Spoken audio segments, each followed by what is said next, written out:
James, Rodfield, may tanong ako sa inyo. Sa tingin nyo, ano ang mas magaan? Hot water or cold water? Ano ba? Okay. Ito ang gagawin natin. Ang tawag sa experiment natin ay colorful convection current. You gotta be kidding me. Oo, dito natin malalaman kung ano nga ba sa dalawa ang mas mabigat. Okay guys, ito ang mga kailangan natin para sa experiment na ito. 4 glass bottles. 4. Food coloring. Dalawang kulay. Hot water. Hot. Ice cold water. Ice cold water. At playing cards. Or baraha. Ikaw, Rodvin. Sa'yo itong blue. Okay? Lagyan mo ng food coloring ang dalawang bote. Sige, akin sa Dalawang bote, blue. Ikaw naman, James, lagyan mo ng kulay red ang dalawang bote. Okay. Lahat ba? Lahat? Okay. Ubusin ba namin to? Pwede na yan. Pwede na. Okay.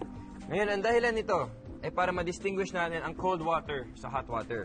Okay. Pag blue, cold water. Blue, lagyan natin ng cold water. Ngayon, pakipuno ang bote with cold water. Ikaw naman, James, hot water. Ngayon. Sige. Sabay na kami. Ipuno mo yung bote. Akin, cold water. Ay, hot. Hot. Dahan-dahan lang. Dahan-dahan lang. Mainit yan. Baka mapaso ang iyong daliri. Mga bata, pag kailangan nyo gawin to, mga bata. magpatulong. Yes, pag gagawin nyo sa bahay ito, magpatulong sa inyong mga magulang o mas nakatatanda. Yan, puno na sa akin. yan ako, puno na rin. Okay, Ayos! okay. Ready na kami dito sa Ay, cold. ang tagal mo naman. Sige pa. Punong-puno. Okay. Ay, anak ka. Ngayon, Ayan. tig isang baraha kayo. Takpan mo ang isa. Ito. James. Ngayon, okay, ipapatong niyan sa itaas ng isang bote na walang baraha. Ito? Yes. Dito kilalagay. Dito mo ipapatong. Ito, dito mo ipapatong. Okay? Habang hindi tinatanggal ang baraha. Ay. Tapos, tanggal ng baraha. Pakitanggal ang baraha. Tanggalin ko ang bara. Yes, sir. O, tingnan natin kung ano nangyari dito. Naghalo. Naghalo. Di ba? Naghalo eh. Ano Naghalo, nangyari di ba? yun? Po? Naging violet. Purple? Sige, hawakan mo yan. Para hindi matapon. O, dyan ka lang ha? Bitawan. Ayan. Ayan. Okay, tanggalin mo. Danan. Woo! Oo! Pansin niyo yung difference? Hindi humalo. Sa akin Dito, humalo agad, oh. hindi humalo.